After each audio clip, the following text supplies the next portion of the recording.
Merci beaucoup de votre invitation. Je suis absolument ravi d'intervenir devant vous sur ce sujet. Et je dois dire que je ne connaissais pas beaucoup la Fondation Partager le Savoir. Et ma première réaction, avant même que de discuter l'intérêt de l'intervention, a été de trouver à quel point vous avez un joli nom. Fondation Partager le Savoir. Et en ces temps où la science, ou la connaissance peut-être même en général, n'a pas forcément très bonne presse, ou en tout cas ne jouit pas d'une aura particulière. Je sais bien, mais je pense que votre titre en dit beaucoup. Voilà, rentrons dans le sujet, si on n'y est pas déjà. Comment la campagne pourra nourrir les villes? C'est un défi de grande ampleur. Je ne sais pas si c'est moi qui passe les...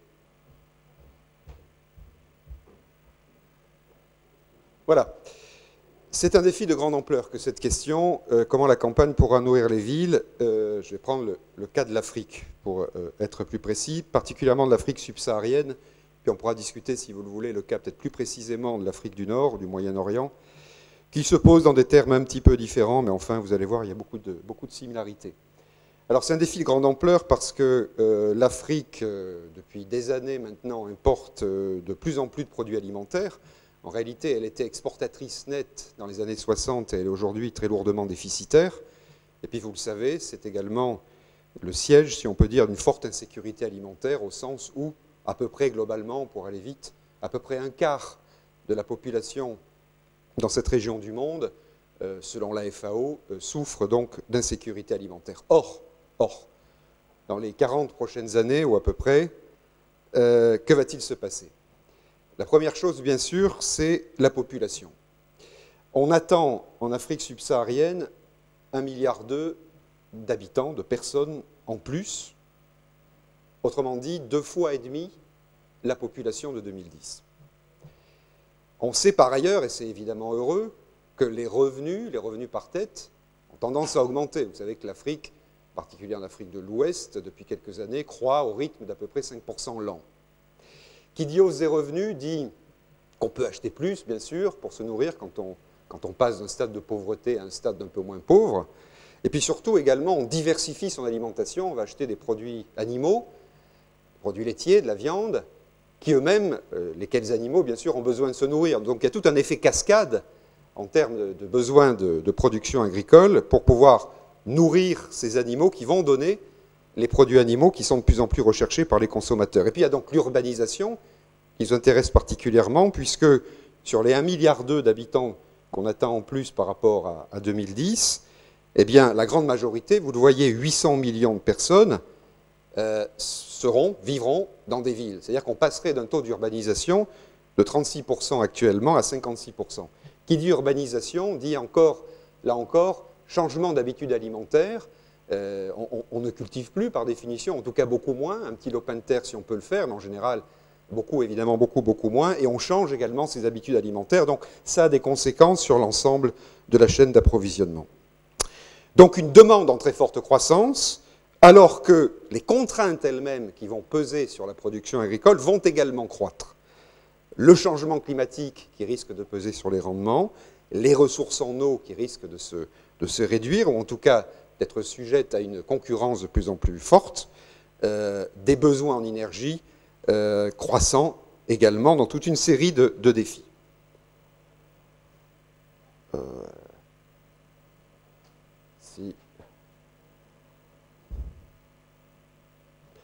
Oui, pardon. Alors, face à cette demande croissante, la bonne nouvelle, si on peut dire, c'est qu'en Afrique, et en Afrique subsaharienne, là, il y a une vraie différence par rapport à l'Afrique du Nord, le potentiel de production est énorme. Le potentiel de production est énorme, d'abord parce qu'il y a des disponibilités en terres cultivables et en eau. À vrai dire, une bonne partie des réserves de terres cultivables de la planète se trouvent en Afrique et en Amérique latine. Il y en a probablement plus de terres que ce que l'on dit généralement. Je suis assez frappé dans les discours qu'on a. On a un discours un petit peu ne vais pas se dire malthusien là-dessus, non. Des terres, il y en a. Le problème, enfin, il y a beaucoup de questions. D'abord, il y a une très grande incertitude, Fondation Partager le Savoir, sur un sujet crucial, combien il y a de terres disponibles dans le monde, dans les différentes régions du monde, quand vous regardez les différentes sources statistiques, reconnaissons-le, il y a une très grande incertitude. D'autant plus que s'ajoute à ça une concurrence sur les usages. Je veux dire par là que souvent on qualifie une terre cultivable de disponible, alors qu'en réalité, elle est déjà utilisée. Et par qui? Souvent par les éleveurs, dont on parle peu en général. Et pourtant, bien sûr, ils existent, ils sont nombreux, ils tirent leurs revenus donc de l'élevage, et le plus souvent, ils utilisent ces terres qui semblent inutilisées ou peu productives, mais bien sûr, pour eux, c'est une question vitale. Il y a un autre phénomène qui s'ajoute à ça, c'est la réduction de la surface moyenne par agriculteur, ou par actif agricole. Oui, depuis des années, ce n'est pas la seule région du monde, en Afrique subsaharienne, notamment à cause de l'expansion démographique passée, et évidemment encore plus peut-être dans l'avenir, il y a de moins en moins de terres disponibles par personnes qui travaillent dans l'agriculture. Donc pour cette raison, et pour une série d'autres facteurs également, on peut penser qu'il y a plutôt une priorité à augmenter les rendements. Augmenter les rendements, alors, quelques chiffres simplement. Ce graphique vous montre actuellement, ou à peu près, c'est la moyenne 2005-2007, quelle est la productivité de la terre dans les différentes régions du monde. Productivité de la terre, c'est un tout petit peu plus large comme notion que les rendements, et tant mieux pour ce qui nous concerne ici. Je veux dire par là que ça inclut notamment le fait, ça intègre le fait que dans certaines régions du monde, les tropiques notamment, on arrive à faire plus d'une culture par an. Donc, ce graphique ramène tout en calories végétales produites par hectare, quel que soit le nombre de cultures par an. Qu'est-ce qu'on constate? Pour aller très vite, la région qui nous intéresse ici aujourd'hui, l'Afrique subsaharienne, se situe autour de 10 000 euros. 10 000 calories par hectare et par jour, on le ramène par jour. 10 000 calories, ou kilocalories. L'Afrique du Nord, Moyen-Orient, vous voyez, est autour de 15. Situons les choses.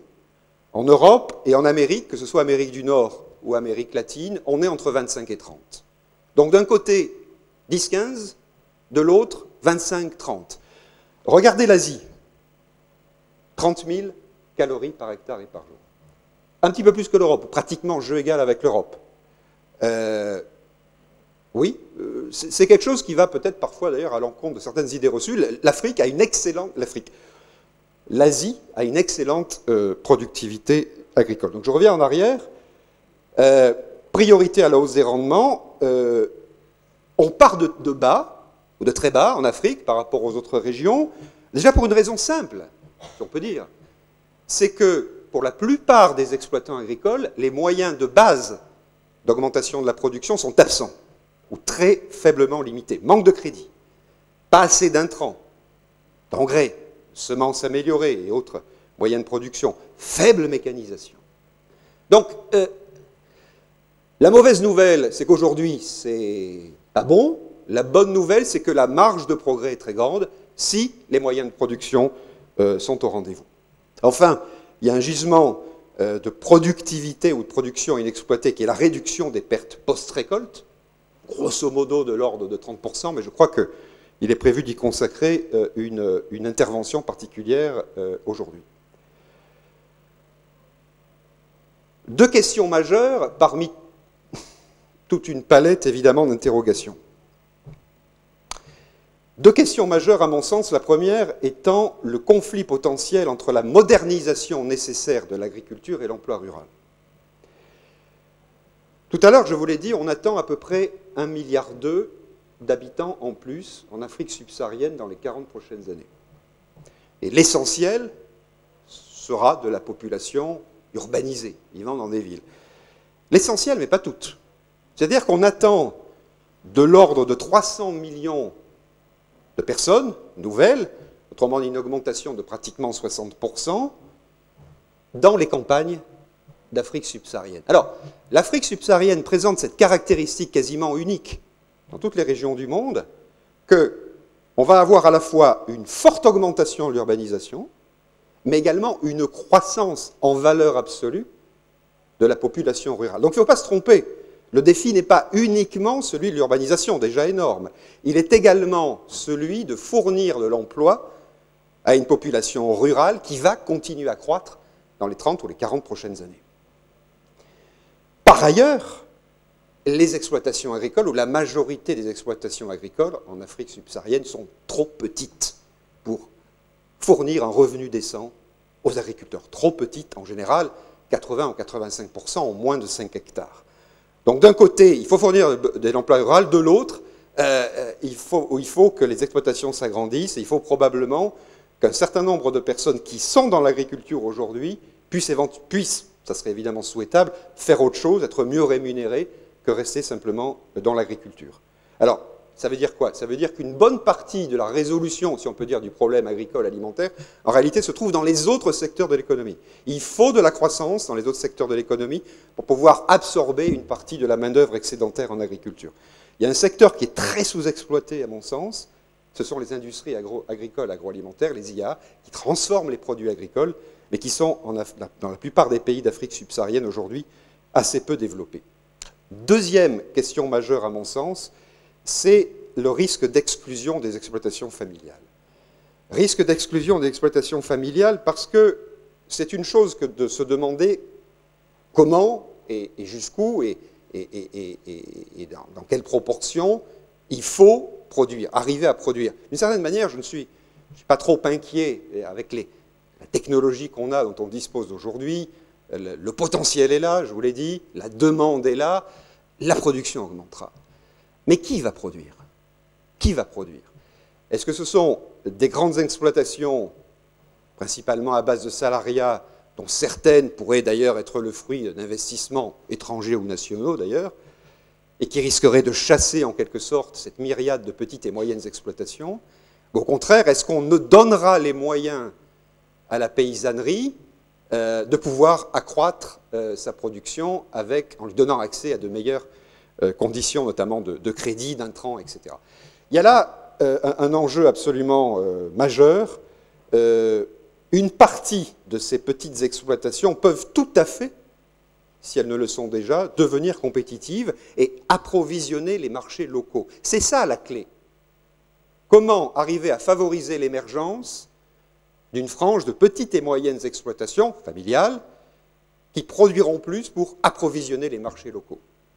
Si on ne le fait pas, il y a un risque énorme d'exclusion sociale dans ce secteur. Donc, des stratégies de développement qui doivent être différenciées pour à la fois, on en a besoin aussi, elles sont là de toute façon, favoriser, si on peut dire, ou en tout cas tirer parti de ce que des grandes, voire très grandes exploitations peuvent produire, mais concentrer également les moyens sur les petites et moyennes exploitations. C'est très intéressant de constater que des pays comme le Maroc, avec le plan Maroc vert, le Sénégal qui vient de publier, si on peut dire, le plan Sénégal émergent, le PSE, ont précisément une stratégie différenciée visant à la fois à traiter des grandes exploitations et des petites exploitations, alors que ces dernières ont été très souvent laissées pour compte.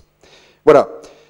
En conclusion, penser l'urbanisation et l'alimentation des urbains, certes, mais penser en même temps le développement rural. Non, le développement, les enjeux liés au développement dans les prochaines années ne sont pas exclusivement liés à ceux de l'urbanisation. Il faut arriver à penser les deux, car ils sont en réalité liés, tout à fait étroitement liés. Il y a beaucoup de verrous à lever. J'en cite ici quelques-uns, que ce soit la réforme foncière, entendue dans un sens le plus large possible, à la fois l'accès au foncier, la sécurisation du foncier, éventuellement la possibilité qu'on puisse utiliser des titres fonciers pour obtenir du crédit à l'agriculture, qui est aujourd'hui extraordinairement limité, sachant que la plupart des banques commerciales en Afrique s'intéressent très peu à l'agriculture. Elles commencent à le faire et c'est souhaitable, mais il y a un énorme chemin à accomplir. La gestion des risques, par exemple, le développement de systèmes d'assurance climatique, l'intégration du commerce régional et encore d'autres choses, bien sûr. Tout ça appellerait à soi seul un débat. Donc d'énormes besoins d'investissement privé, public et de partenariat public-privé. Je terminerai sur une note qui est celle qui renvoie à la relation entre l'Afrique et l'Europe, ou l'Afrique et la France, oui, je pense réellement que les échanges et les investissements français peuvent être un moteur du développement en Afrique. Alors bien sûr conçu sur une base égalitaire, ou en tout cas faisant en sorte que chacun y trouve bénéfice, et ces bénéfices en réalité peuvent également échoir à une France et à un secteur agricole, agroalimentaire français également, qui manque cruellement de sources de croissance actuellement, et ça vous le savez, il y a là aussi peut-être un moyen de faire des choses intéressantes pour les deux parties. Voilà, je vous remercie.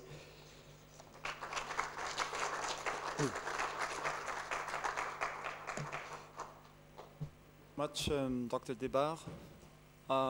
We have time for debate now, so we will welcome questions from the floor, from the audience.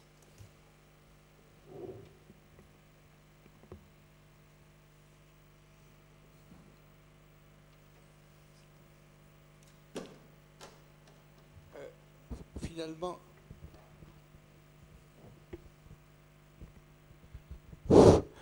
alors les deux modèles que vous décrivez, il y a deux pôles, et on a du mal à choisir. Le Brésil a choisi d'avoir d'énormes exploitations, très techniques, bon, évidemment avec une main-d'œuvre peut-être pas aussi bien payée qu'elle le souhaiterait, mais enfin c'est un modèle qui marche. Alors, évidemment, en France, on a l'habitude des exploitations rurales, mais une exploitation en France, une personne peut gérer, je crois, 200 hectares. Alors que là, vous avez bien mis en évidence le fait que les exploitations en Afrique vont être de taille plus petite. Alors, comment résoudre le fait, nous sommes tous d'accord sur le fait que l'agriculture de subsistance, les gens meurent de faim. Donc il faut passer à une agriculture, même de taille réduite, qui soit très productive, à base d'intrants, à base de mécanisation, irrigation s'il le faut, etc. Je crois que c'est ça le dilemme, n'est-ce pas? Une autre chose par rapport à ça, vous citez le cas du Brésil. C'est vrai que dans le cas du Brésil, vous avez un nombre relativement limité de grandes, voire de très grandes exploitations, qui d'ailleurs peuvent être familiales, entre parenthèses. C'est-à-dire qu'on est toujours dans ce débat un peu de confusion entre familial et petit. Non, l'agriculture française, l'agriculture nord-américaine est essentiellement familiale, mais parfois sur de très grandes exploitations. Donc, bon, bref. Mais, depuis maintenant plusieurs années, le Brésil se préoccupe de l'agriculture dite familiale, qui en nombre, en proportion du nombre total d'exploitations, représente de loin la très grande majorité, et qui assure d'ailleurs un pourcentage de la production totale qui n'est absolument pas négligeable. Donc le Brésil a également investi dans cette agriculture familiale, sous différentes façons. On ne peut pas rentrer dans les détails aujourd'hui, mais depuis plusieurs années, il y a vraiment une attention particulière qui est portée, histoire de dire en quelque sorte qu'il n'y a pas forcément contradiction, qu'il ne doit pas y avoir contradiction entre les différents secteurs qu'on veut aider. Alors, je reviens à votre question peut-être plus précise. Quand on regarde aujourd'hui le tissu d'exploitation, en gros, effectivement, pourrait, en Afrique subsaharienne, mais dans la plupart des paysanneries des pays du Sud, on pourrait distinguer ça, en gros, en trois catégories à peu près. C'est-à-dire une grande masse, peut-être la majorité, en tout cas en Afrique subsaharienne, d'exploitations très petites, tournées exclusivement vers l'autosubsistance, effectivement, dont la majeure partie d'entre eux, effectivement, ont beaucoup de mal à vivre correctement. Et le mieux peut-être que l'on peut leur souhaiter, en quelque sorte, c'est qu'il y ait une croissance suffisante dans les autres secteurs de l'économie pour qu'ils arrivent à travailler ailleurs, à tirer de meilleurs revenus, ou bien, en quelque sorte, s'ils se situent dans une frange un peu supérieure, à investir et finalement à pouvoir vivre de l'agriculture, quitte peut-être, c'est d'ailleurs un gros enjeu de développement, à diversifier ses revenus pour vivre à la fois de l'agriculture et puis à la fois d'autres revenus. Bon. Vous avez au sommet, si je puis dire, de ces trois, une agriculture alors, performante, compétitive, plutôt grande, mais pas systématiquement toujours très grande, et qui, eux, bon, ben voilà, c'est de plus en plus là que se passera la majeure partie, de là que viendra la majeure partie de la production.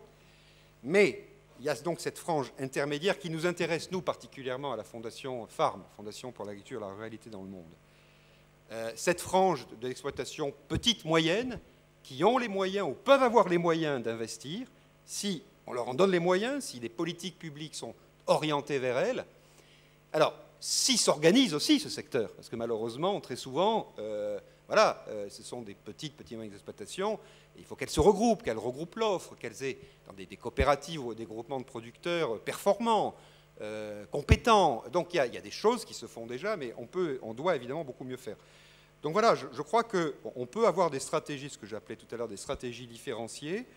Ne nous polarisons pas exclusivement sur cette idée de la performance sera exclusivement liée à des grandes ou des très grandes exploitations. Il y a un énorme potentiel dans la frange intermédiaire en quelque sorte, qui est à mon sens, dans la plupart des cas, considérablement sous-exploitée aujourd'hui.